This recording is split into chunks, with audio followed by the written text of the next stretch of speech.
Hello and welcome. In this video I'll take you over the history of Sydney Terminal. Central Station has a long and storied history dating back to the early days of the New South Wales rail network.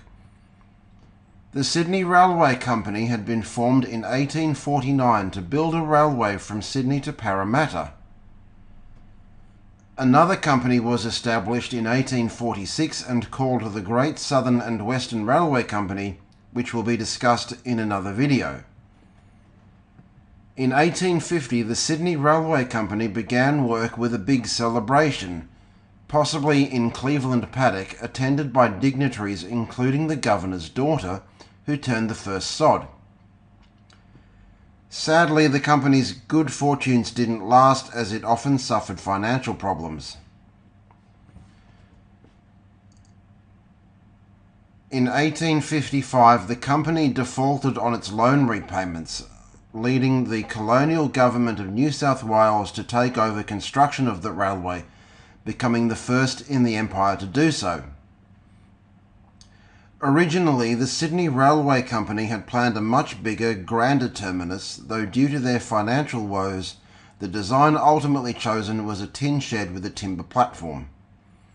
By the 1870s, this basic structure had become inadequate for the growing rail system, and it fell to Chief Engineer John Whitten to design a new station. By 1874, he'd drawn up plans for a larger brick structure with two platforms for arrivals or departures, though even this station became insufficient. Relocation of the city's railway terminal had been first proposed in 1877 by John Young, a builder and local prominent politician. Over the years, other important people made similar proposals, including the architect Norman Self and Railway Commissioner Edward Miller Guard Eddy, though these schemes came to nothing. In 1900, Henry Dean, Engineer-in-Chief of Railway Construction of the New South Wales Government Railways, took an overseas investigative trip. After he returned, he submitted new plans to the government, and it's the second that's relevant to our story. As part of this plan, the Devonshire Street Cemetery site was resumed in 1901 to become the site of the new station. That year, Edward William O'Sullivan, Public Works Minister, created the Central Station Advisory Board, which included government architect Walter Liberty Vernon, the two chief civil engineers of the New South Wales Government Railways, as well as their Victorian and Queensland counterparts. At the start of the resumption process, relatives of the deceased were allowed 2 months to organise the exhumation and removal of their loved ones' remains. Those which were unclaimed were removed to other cemeteries around the city, including Waverley and Rookwood, as well as the purpose-built Bunurong Cemetery. The station was designed by government architect Walter Liberty Vernon in Federation Free Classical style, while Henry Dean served as engineer in his capacity as Engineer-in-Chief of the New South Wales Government Railways.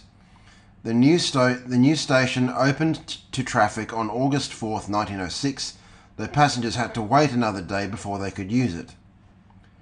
Also included was an enclosed tram stop referred to as Railway Colonnade. This is the area used by the present-day light rail. As well as that, an imposing clock tower was opened in 1921. In the 1920s, work began on electrifying the Suburban lines. Consequently, platforms 18 and 19 were electrified, and the number of platforms making up the existing station cut to 15, with the new platform 16 to 23 taking their place. Building the electric platforms was part of a much wider electrification plan overseen by John Bradfield, including electrification of the suburban railway system and the building of the mighty Harbour Bridge. In 1948, the station gained 4 new platforms intended to serve the Eastern Suburbs Railway, though this project remained incomplete. Also in 1948, work began on the Southern Suburbs Railway, which would ultimately be abandoned, though the two incomplete platforms intended for this route remain. And it was these platforms which formed part of the 4 platforms mentioned in the previous sentence, to be absolutely clear. From 2018, Central Station underwent yet another major transformation when work commenced on building a brand new metro and the Central Walk. The Central Walk opened partially in November 2022 and opened fully during April 2023.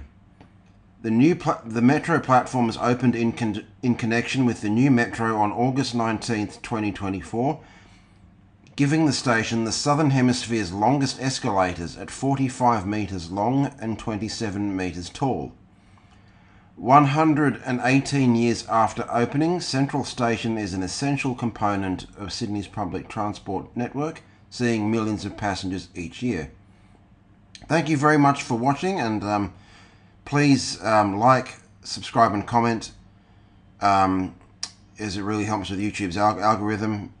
Please subscribe to the channel for more content. Okay, thanks very much, folks. Bye.